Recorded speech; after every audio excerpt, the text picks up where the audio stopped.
Hey YouTubers, and welcome back to Tony the Technician channel, and today we're going to be getting back into the 3rd gen Camaro. So I've had this car probably 6-7 years. I've been working on it the last 5 years. It was supposed to be a simple engine swap and drive, and it turned into a whole project car. I've probably worked on about 80% of this car. There's not a lot on this car that hasn't been worked on, but I've been taking my time with it. I just get motivation to work on it, and then I kind of get busy with everything else, so it just takes some time. But stay tuned, there is going to be a lot of Camaro content to come.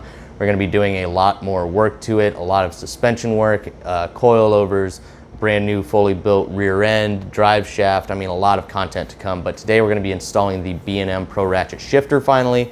Now this used to have the 2.8 liter V6 in it with the T5 transmission, and now it has a 357 with a turbo 350. So a little bit different. So if you're installing one of these ratchet shifters or anything like that, the installation may be a little bit different. I had to do a little bit of modification and everything, but I still hope you guys find the content enjoyable and helpful. But stay tuned, there's gonna be a lot more.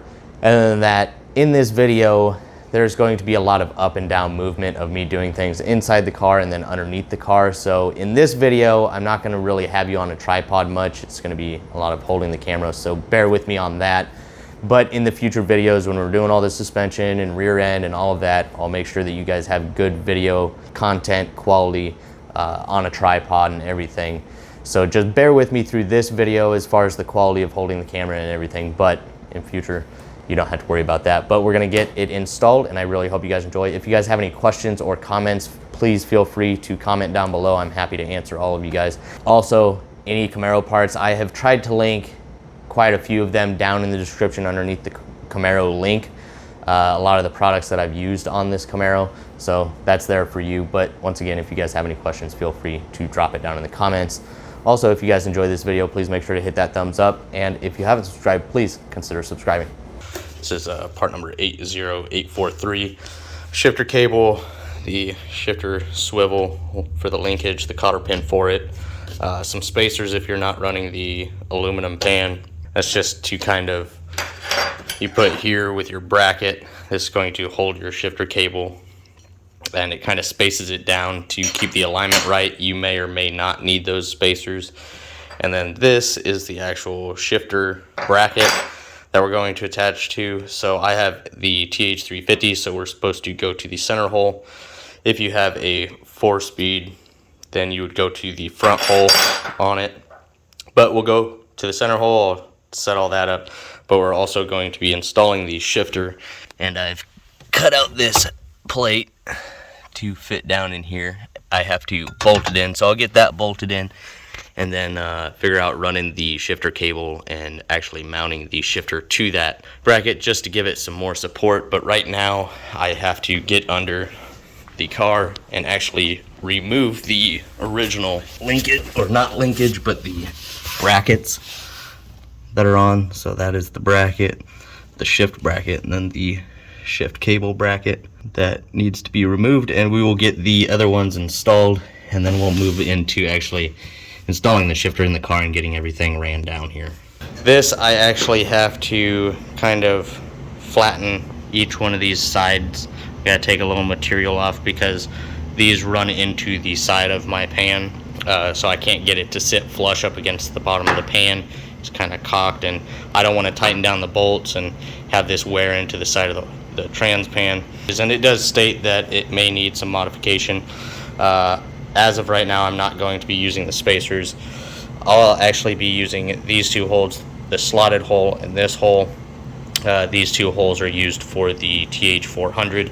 We're working with the TH350, so a little bit of modification here, not really. Other than that, here's the shifter. I have the pin here that keeps it locked out from 4 gears since it's a 3-speed. So this just has 3 speeds, and there are going to be 2 park positions, basically because GM has a longer park. Between park and reverse, it's a longer throw than Ford and Chrysler.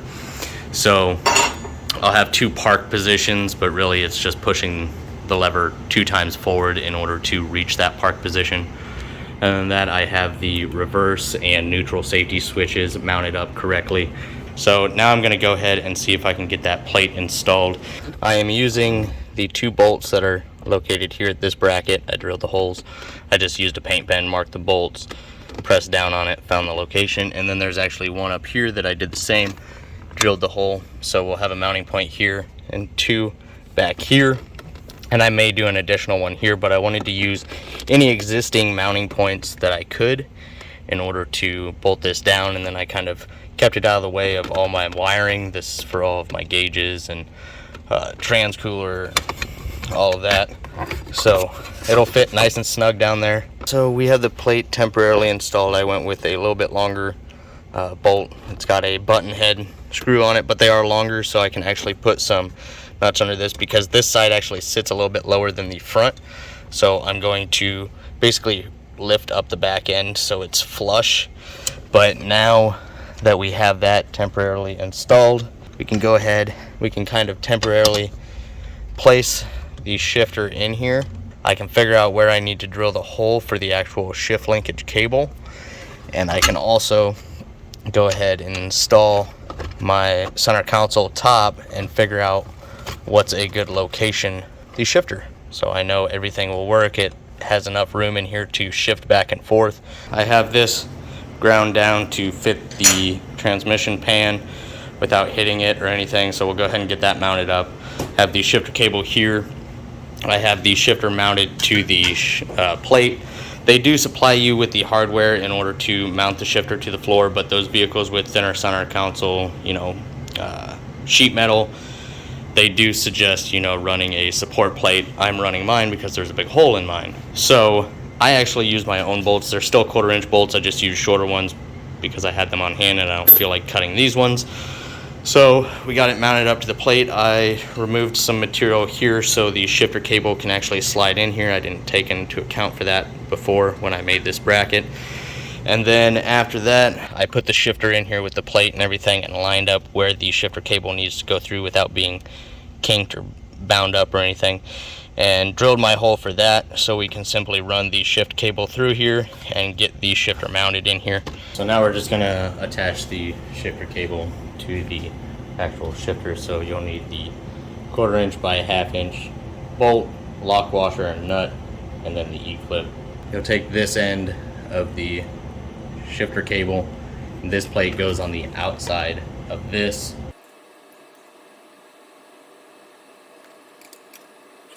Then you'll need 11 millimeter. Snug this guy up. And once you have that,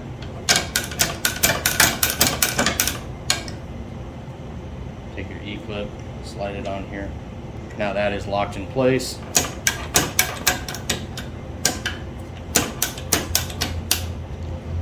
There's that. So now we can go ahead and get this. We'll remove all of this.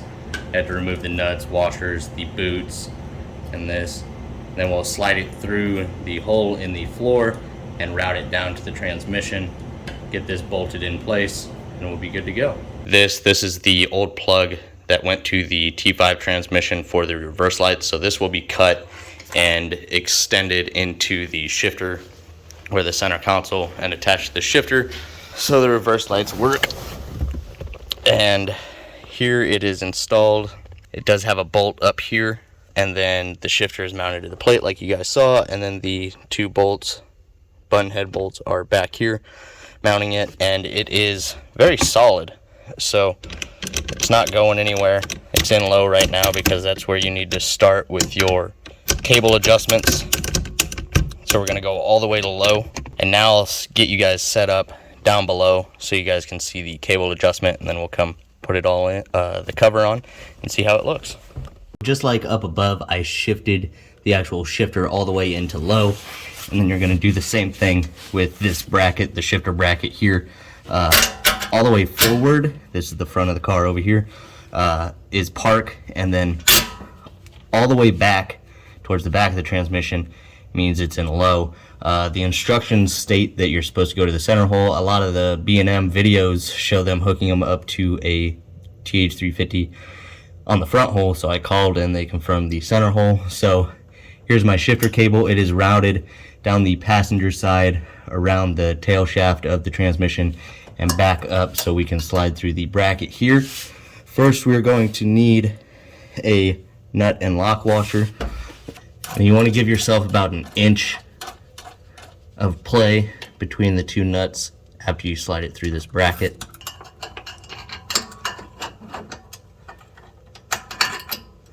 Now we'll grab our other washer and throw it, slide it on along with the other nut. These are going to be 17 millimeter, I believe. But remember, leave it so you actually have some adjustment here. And then you're going to take your big rubber boot, slide it on. Then your smaller rubber boot and slide it on. Then you'll take your actual adjustment pin, thread it on. And then you want to turn it down about halfway down this shaft, so you have adjustment both back and forward. And then same here. So we're going to go ahead, place this halfway, and we're going to slide it in.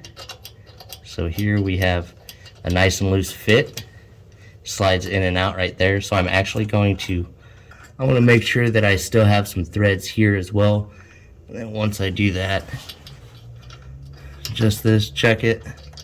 It moves in and out freely. I still have about 5 threads on the back side, 8 on the front. So a little bit over halfway, but I'm okay with that.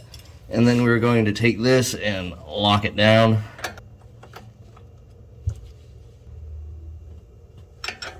All right, that's locked down. So now our primary adjustment will just be in this pivot point here, and we have nice and free movement. Now what you're going to want to do is take the transmission, shift it all the way into park, and then you want to do the same thing with the shifter cable.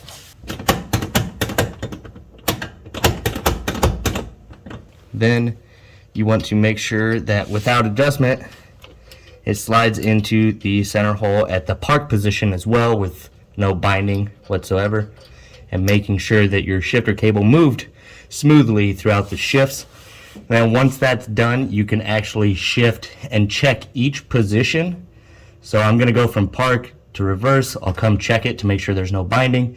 Then I'll go to neutral and all the way down to first gear, making sure there's no binding throughout the shifts. And then once I know there's no binding, then I can go ahead, throw my cotter pin in, and we are adjusted to where we need to be. And that's it as far as the install. Now I'll go ahead and get the top portion put back together and show you guys what the finished product looked like. So I went ahead and extended my wiring. I know I said I wasn't going to include it, but I basically just extended the green to the black wire and the blue is orange. It shouldn't really matter. I haven't looked at the wiring diagram, but I'm almost positive you're just completing like the ground side of the circuit for the reverse lights. And on the switch you have a common and an on, and it is going to be, you're going to have 2 switches. The bottom one is going to be your neutral safety, and the top switch is going to be your reverse. So it activates whenever I shift this into reverse. It toggles that, completing the ground side and turning the reverse lights on. So I'm just going to simply plug these guys in. I figured I'd do this while I'm here so I don't have to take the center console back apart just to do this later. So we got it all done. Everything's mounted in place. I have the slit for the reverse lockout so it fits through the boot. And when I got the 2.8 and the T5 out of this car to sell it, I couldn't get the shift knob off, so I ripped the boot like a meathead because I didn't think I'd be reusing this, but I am. So I'll just go ahead and sew that back up. It'll look nice again, but everything works like it should. So there, it's locked out, so we can't go into reverse. Now we're in reverse and park. So I think it turned out really nicely, a pretty easy job. It was kind of a pain to get the shifter cable with it all mounted to this and the bracket and everything in here, but overall an easy job, just a little time consuming, especially doing it recording makes the job a little bit longer, but overall not a bad job at all. Adjustment was easy, install was easy, a little bit of customization you might not have to deal with that depending on your situation, but I think it turned out really nicely. Let me know your guys' thoughts down in the comments. Alrighty, so that's it as far as the install for the B&M Pro Ratchet shifter. I think it turned out really nicely. I just got to sew up the boot and that's it. We have the reverse wire, all the wiring's done. The shifter cable's adjusted correctly. I think it looks really good in there. It shifts very nicely. So we're going to have a lot more content coming, so stay tuned for that, and I hope you guys enjoy. I know it's been a while since I've done third gen videos, and I know a lot of you guys are interested in that, so stay tuned. There's going to be a lot more of it. And thank you for bearing with me with the camera quality and everything on this video. I was just up and down so much. I just couldn't really get a good situation to where you guys could get a good view inside the car on a tripod and underneath the car. I try to do my best. But in the future, on the rear end, the coilovers, the A-arms, all the suspension, everything, you guys will have a good steady view of everything, good lighting. Don't worry about that. I was just kind of in a hurry to get this done. So thank you guys once again for watching. If you guys enjoyed, please make sure to hit that thumbs up. Leave a comment down below if you guys have any questions or comments about anything. And as always, subscribe if you haven't subscribed. See you guys next time.